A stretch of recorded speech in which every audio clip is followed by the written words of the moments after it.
मेरे आंखों की नींद बन गए हो तुम, मेरे होठों की हंसी बन गए हो तुम, मेरे सांसों की सांस बन गए हो तुम, मेरे जीने की दवा बन गए हो तुम। तुम्हारे होने से धड़कता है दिल, न होने से रुक जाता है। मेरे मेरे जीने की वजह सिर्फ तुम हो।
भगवान पाखा मांगे दुआ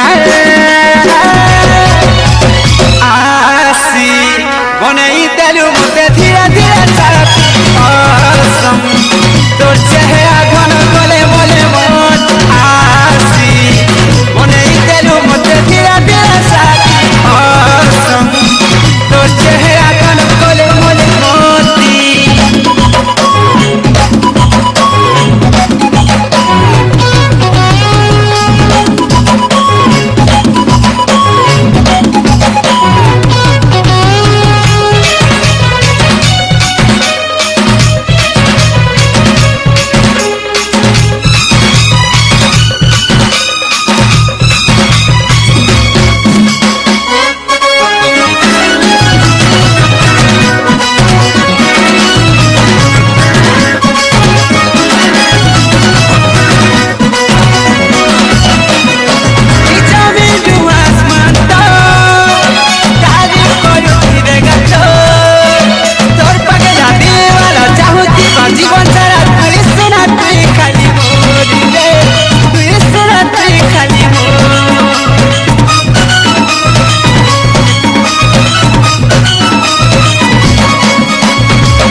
दिल क्या करे